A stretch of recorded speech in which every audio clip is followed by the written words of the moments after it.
우리 곁에 계신 분들과 함께 인사해 보겠습니다. 잘 되고 있습니다. 걱정하지 마세요. 잘 되고 있습니다. 걱정하지 마세요. 오늘도 또 금요기도에 나오신 모든 분들에게 주님의 평강과 사랑과 은총이 가정과 모든 사업장에 넘쳐 흐르게 되기를 간절히 소망합니다. 세상에는 참 많은 선이 있어요. 그러나 정말 많은 선들이 있어도 그 의미하는 바는 대략 비슷합니다. 그어진 선을 넘지 말라는 겁니다. 구분되어 있다는 의미죠. 나라와 나라의 국경선들, 또 지역을 가르는 선들, 또 전 세계 우리나라에만 있는 휴전선도 마찬가지입니다. 여러분 영화 그 기생충 다 보셨죠? 2019년에 개봉해서 2020년 아카데미 시상식에서 작품상이랑 각 감독상 등을 받은 기생충에도 그 중요하게 등장하는 개념이 있는데, 사람과 사람 사이에 존재하는 그 선이 있어요. 선. 저 빨간 선이 이제 일부러 그어놓은 건데, 저 선을 위로 올라가는 계단을 지나가면 계층이 올라가는 거예요. 그 밑에는 지하층이고 위에는 잘 사는 부유층입니다. 영화에서는 저 빈부격차에서 생긴 계층의 선을 의미하는데, 이 또한 서로 넘어오지 말라는 의미예요. 넘어오면 불쾌하고 섞이기 싫다는 거죠. 지금 여기 계신 분들도 아마 곰곰이 떠오르는 그 선들이 있을 겁니다. 여러분이 생각하는 선은 어떤 선이 있습니까? 기억나는 선이 있으십니까? 저에게도 특별히 기억에 남는 선이 있습니다. 초등학교 때 짝꿍과 책상 중간에 그려놓았던 굵고 깊은 선이 넘어오지 마, 이렇게 기억이 납니다. 어렸을 때 대체 왜 저런지 모르겠어요. 심지어 선 그어놓고 이 선 넘어오는 거 있으면 다 내 거래요. 지금 생각해보면 대체 무슨 법인지 모르겠는데, 그때는 상호 그렇게 합의를 했습니다. 그래서 지우개 넘으면 지우개 내 거, 필통 넘으면 필통도 내 거, 책받침 넘으면 책받침도 내 거. 나중에 어떻게 하다가 친구 팔 넘으면 팔도 내 거래, 팔도. 그렇게 하다 슬쩍 만지기도 하고. 아무튼 짝꿍이 또 이성 친구면 이 선이 더 굵고 깊어집니다. 그런데 가장 사람 심리란 게, 넘어오지 말라고 선 그어 놓으면 자꾸 막 넘어가고 싶잖아요. 그런 묘한 마음이 생깁니다. 그러면서 조금이라도 넘어오면 막 서로 티격태격 하고 난리가 나죠. 근데 웃긴 게 뭔지 아세요? 이렇게 선을 그어 놓고 서로 이렇게 넘어가잖아요. 그래서 막 티격태격 아웅다웅 하다 보면, 그러다 보면 친해져요. 선을 넘다 보면 친해집니다. 그러다 보면 나중에는 그 선이 아무런 의미가 없게 돼요. 다 왔다 갔다, 손도 왔다 갔다, 공책도 왔다 갔다 합니다. 그래서 그 선이 무너집니다. 함께 있는 그 책상에 그 선은 없어져야 할 것이죠. 그렇게 선이 없어지는 거예요. 이처럼 믿음을 소유한 우리들의 삶에서도 혹시 많은 선이 내 삶에 그어져 있다면, 그건 기독교의 본질을 반절만 이해하고 나머지 반절은 이해하지 못하고 살아가는 것과 같아요. 우리는 선을 긋는 사람이 아니고 선을 넘어서는 사람입니다. 왜냐하면 그리스도께서 그렇게 하라고 말씀하셨기 때문이에요. 다 같이 사도행전 1장 8절 말씀 함께 읽어볼까요? 1장 8절 함께 읽겠습니다. 시작. 오직 성령이 너에게 임하시면 너희가 권능을 받고 예루살렘과 온 유대와 사마리아와 땅끝까지로 내 증인이 되리라 하시니라. 예수님은 제자들에게 증인이 되라 하셨어요.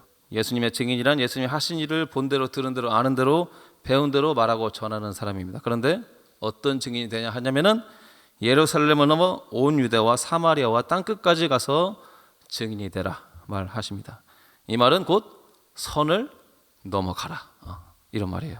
예루살렘과 유대의 선을 넘어서 사마리아와 온 세상까지 나아가라. 그래서 우리는 선을 넘어가는 삶을 살아가야 한다는 거예요. 근데 예수님께서 이토록 특별하게 선을 넘어가라고 말씀하신 이유는 당연히 뿌리 깊은 선이 당시에도 존재했기 때문에 그래요. 사실 우리 당시 예수님의 제자들 뿐만 아니라 모든 유대인들에게도 아주 보이지 않는 선이 있었어요. 우리들의 눈으로는 볼 수 없지만 분명하게 존재하는 아주 굵고 아주 진한 그들만의 선이 있었습니다. 그 선이 뭐냐 하면, 방금 함께 읽었던 사도행전 1장 8절 말씀처럼 사마리아와 땅끝이 바로 그런 존재였어요. 유대인들에게 사마리아는 금지 단어였습니다. 본래 사마리아는 요셉의 후손으로서 유대인들과 한 혈통이었지만 아수르에게 나라가 망하면서 인종 혼합 정책으로 인해서 아브라함의 자손이라는 혈통을 상실하게 됩니다. 그러다 보니까 기존의 유대인들과 사마리아인들은 멀어질 수밖에 없었어요. 사마리아인들은 종교와 인종이 뒤섞인 정결하지 못한 그런 사람들이라고 인식됐기 때문이에요. 그래서 유대인들은 사마리아 지역을 통과하지도 않았고 그들과 대화하지도 접촉하지도 않았습니다. 심지어 하나님의 구원과 선택에서 사마리아 사람들은 이미 빠져 있기 때문에 복음을 전할 필요도 없다고 생각했어요. 실제로 얼마나 뿌리 깊은 선이 존재했는지 모릅니다. 또 다른 선도 많이 있어요. 사마리아 외에도 당시 이스라엘을 지배하는 로마 제국에 대한 그 선이 있었고 또 자신들과 함께 살고 있지만 사회적 약자였던 이방인들, 여성, 장애인, 세리, 죄인들 모두 다 경계선 밖에 두는 사람들이었어요. 이 경계선 밖에 있는 이 사람들은 유대인들이 사랑할 필요도 도와줄 필요도 없는, 복음을 전할 필요도 없는 그런 존재들이었습니다. 철저한 외면이에요. 그리고 이런 세월이 400년이나 이어지다 보니까 이제는 그 경계선이 관습이 되고 당연한 현상처럼 서서히 사회에 스며들게 된 겁니다. 성경에도 이런 상황이 잘 기록되어 있는데 예수님께서 사마리아 여인에게 나에게 물 좀 주시오라고 말했을 때 사마리아 여자는 예수님께 이렇게 대답합니다. 당신은 유대인이면서 왜 사마리아 여자인 저에게 물을 달라고 하십니까? 물어봐요. 요한복음 4장 9절에 나오는 말씀이에요. 그리고 4장 9절 하반절에 당시 유대인들은 사마리아인들과 상종하지 않았기 때문이다 이렇게 써 있어요. 그러니까 사마리아인과 대화하는 유대인을 그 여자는 처음 본 거예요. 이처럼 당시 예수님의 제자들과 유대인 사회 전체에는 아주 뿌리 깊은 선, 그 경계선이 있었어요. 너무나 견고하고 부서지지 않을 것만 같은 그런 경계선이 있었습니다. 오히려 선이 아니고 벽이죠. 벽이 있었어요. 우리도 그리고 다 선이 있죠. 예수님 시대와 마찬가지로 지금 우리의 마음에도 역시 보이지 않는 자신들만의 선이 있다는 걸 부인할 수가 없습니다. 자신만의 편견일 수도 있고요. 가치관일 수도 있고 고정관념일 수도 있습니다. 사람과 사람 사이에서는 이런 거 있잖아요. 이것만은 안 돼. 이 일은 도저히 내가 받아들일 수가 없어. 다른 사람은 돼도 이 사람은 안 돼. 이런 일은 도저히 참을 수가 없어. 내가 여기까지는 참는다. 내가 이번까지는 참지만 다음번에도 같은 일이 있으면 가만두지 않을 거야. 이런 선들이 우리에게도 존재합니다. 저도 이렇게 설교를 준비하면서 곰곰이 생각해 보니까 예전에 참 넘기 힘들었던 선이 있었어요. 그게 뭐냐면은 제가 이렇게 딱 보기에도 고지식하게 생겼죠. 근데 제가 신학생 때는 더 고지식해가지고 이 설교에 대한 고지식한 선이 있었어요. 그게 뭐냐? 설교를 전할 때 오로지 말씀만 전해야 된다. 성경 말씀, 그 외에 다른 이야기를 하면 안 된다. 이런 고지식한 선이 있었습니다. 근데 당시에 제가 이제 중고등부 학생들을 가르치고 있었는데 말씀 설교 시간마다 맨날 딱딱하게 설교 말씀만 딱딱딱 전하니까 어떤 학생이 저한테 한번 찾아왔어요. 전사님, 성경 말씀 잘 전해주시는 건 너무 좋은데 너무 재미가 없어요. 그러니까 조금만 재미있게 좀 해주시면 안 돼요? 이러는 거예요. 충격을 받았어요. 아니 이렇게 말씀대로 열심히 전하는데 하다가 그 얘기를 듣고 제가 고쳤을까요? 안 고치죠. 더 고지식하게. 그러나 그렇게 고집을 피우다가 여러 경험을 하게 됐죠. 다른 교역자들 보면서 사역자들이 어떻게 사역하는지를 보면서 제 선이 서서히 무너져 내린 거예요. 저렇게 해야 되는구나. 내가 너무 고지식했구나. 고집을 피웠구나. 그리고 나중에는 그 선을 제가 넘어서서 유머도 쓰고 애들 재밌게도 해주고 이렇게 설교를 했던 기억이 있습니다. 그 시간이 꽤 오래 걸렸어요. 근데 결국에는 아이들에게도 다 좋은 거였어요. 제가 선을 넘는 것이 아이들도 더 말씀을 잘 듣고 아이들에게도 훨씬 유익한 것이었다는 것을 뒤늦게 알게 된 거죠. 근데 쉽지는 않았습니다. 이처럼 우리는 그 자신만의 선이 분명히 있는데 예수님은 자꾸 그걸 넘어가라고 하는 거예요. 나의 살아가는 자녀들아, 너희들의 선을 넘어서라. 경계선을 넘어가라. 선을 넘고 벽을 부숴라. 이렇게 말씀하십니다. 사실 세상에서 선 넘기를 제일 좋아하는 사람은 예수님이세요. 예수님은 선 넘기를 참 좋아하셨고 심지어 되게 잘하셨어요. 예수님은 당시 이스라엘 민족이 혈세를 빨아먹던, 그래서 사회에서 매국노 취급을 받았던 세리마태를 제자로 부르세요. 세리를 제자로 부르시다니 말이 됩니까? 매국노를 제자로 사도로 부르신다니 말이 안 됩니다. 게다가 예수님은 아무도 들어가려 하지 않았던 집의 경계선을 넘어서서 세리장 삭개오의 집에 들어가세요. 이제는 세리도 모자라서 세리장의 집에 들어가요. 또 항상 칼을 가슴에 품고 다니던 테러 집단이라 인식되기도 했던 열심당원 시몬도 제자로 받아들이세요. 또한 비천한 취급을 받았던 여성들도 예수님께는 아무런 문제가 되지 않았어요. 오히려 막달라 마리아는 12 제자들만큼 비견될 정도로 아주 높게 대우를 받았습니다. 실제로 마리아는 베드로만큼이나 거의 동등한 입장을 가졌어요. 게다가 예수님은 긴 시간의 지남에 따라 견고하게 굳어져 있던 그 땅의 경계선까지 넘어서서 이제는 사마리아인들과 깊은 대화까지 나누는 상황에 이르렀습니다. 근데 그것도 모자라서 선을 엄청 잘 넘었어요. 그것도 모자라서 예수님께서는 신과 인간의 경계선을 넘어 직접 인간의 몸을 입고 이 세상에 와서 우리와 함께 살아가셨고 우리와 함께 느꼈으며 우리와 똑같이 죽었습니다.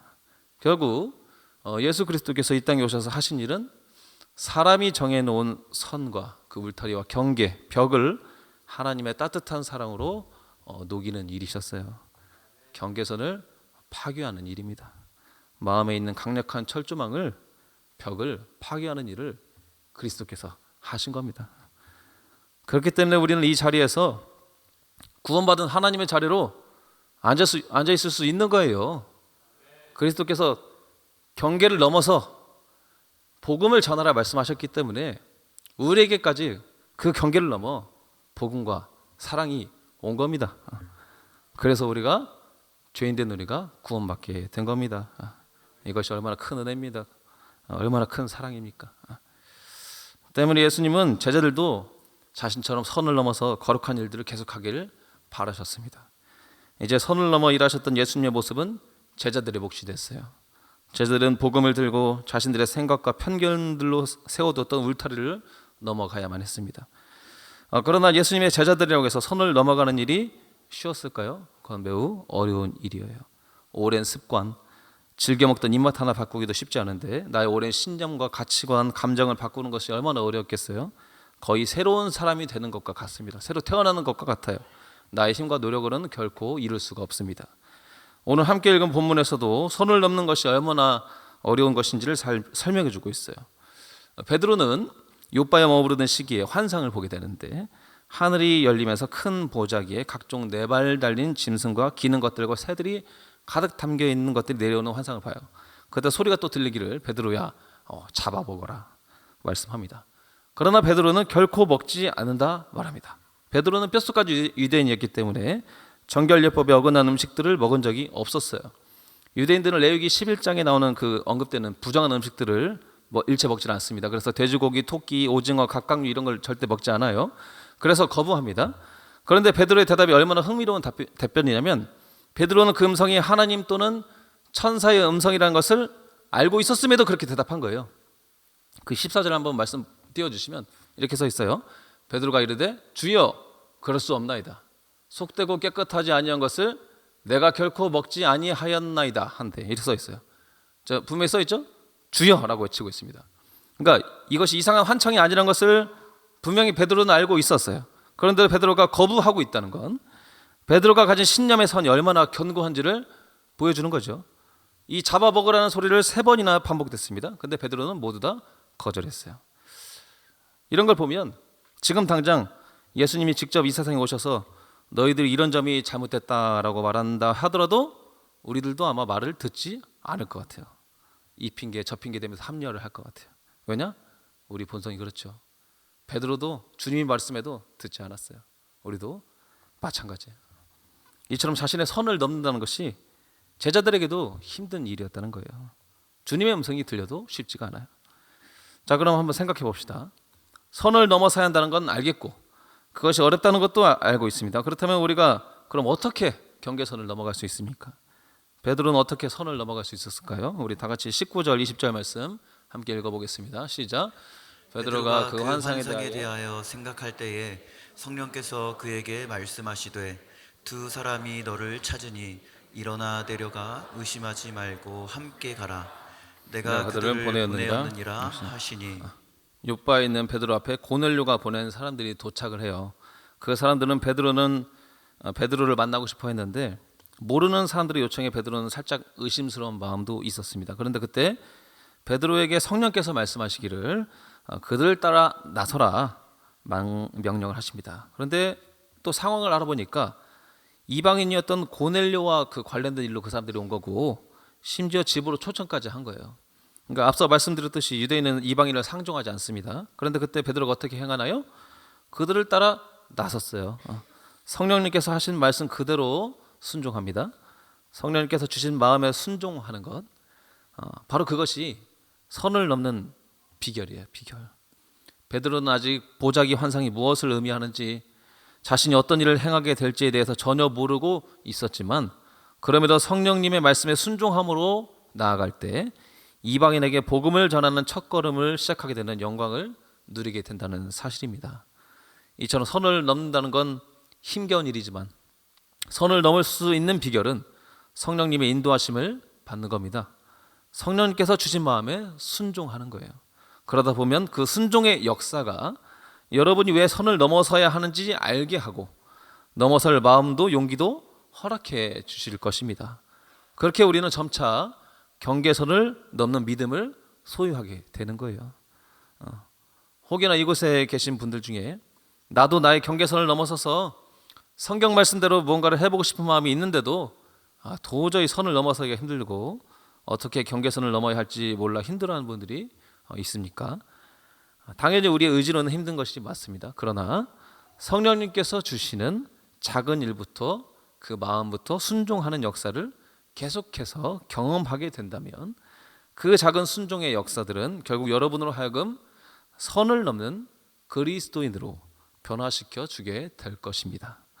그러니 오늘도 열심히 선을 넘어서는 삶을 살아가시기 바랍니다. 만약 도무지 선을 넘을 자신이 없다면 성령님께서 주시는 마음에 그저 순종하시기 바랍니다. 작은 순종의 역사는 경계선을 넘어가는 더 큰 순종의 역사로 여러분을 분명히 이끌어 가실 것입니다.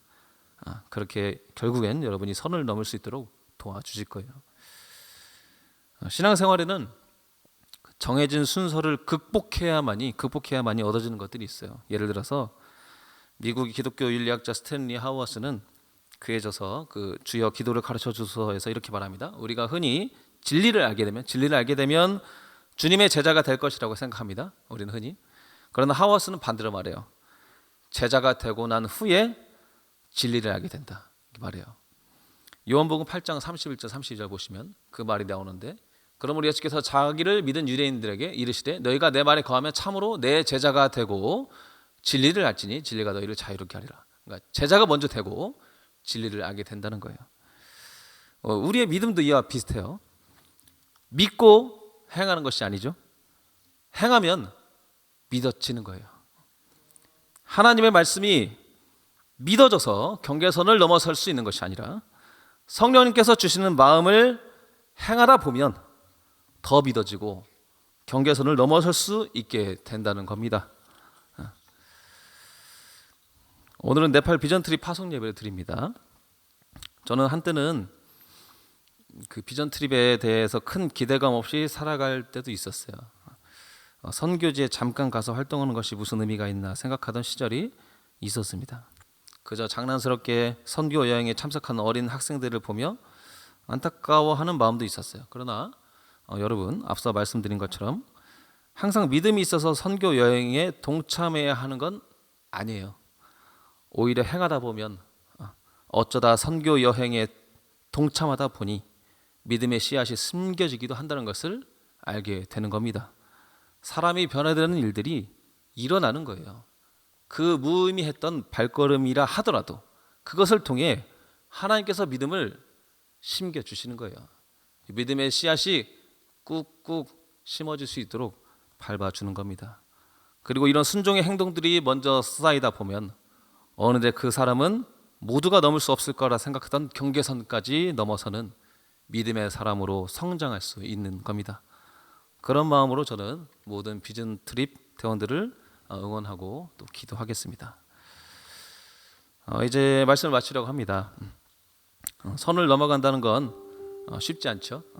현재 도저히 선을 넘을 수 없는 상황과 마음 상태에 있는 분들도 분명히 있을 거예요. 쌓여진 사연들이 너무나 많아서 그 깊은 사연을 어떻게 한순간에 마음을 바꾸기 힘든 상황도 분명히 있을 겁니다. 그러나 그렇다 할지라도 결코 포기하시지 마시기 바랍니다.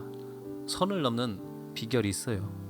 늘 성령님의 음성에 순종하며 성령님께서 주시는 마음에 순종하는 겁니다. 결국 그런 마음으로 살아가는 여러분에게는 선을 넘는 삶의 그런 인생이 분명히 허락이 될 겁니다. 처음에 제가 이야기했던 짝꿍과 책상에 그어놓은 선 이야기 기억나시죠? 결국 어떻게 된다고 했죠? 자꾸 선을 넘어가다 보면 티격태격 아웅다웅 하다가 결국엔 친해지고 그 선이 무의미해지는 겁니다. 선이 그어져 있어도 이제는 더 이상 선이 아니게 되는 겁니다. 그렇게 여러분의 선을 지우고 깨뜨리는 은혜를 경험하게 되시기를 간절히 소망합니다. 마지막으로 선을 넘고 벽을 허무셨던 그리스도의 마음을 깨닫고 기록한 바울의 편지를 읽으면서 제가 설교를 마치겠습니다. 에베소서 2장 14절에서 19절 말씀인데요.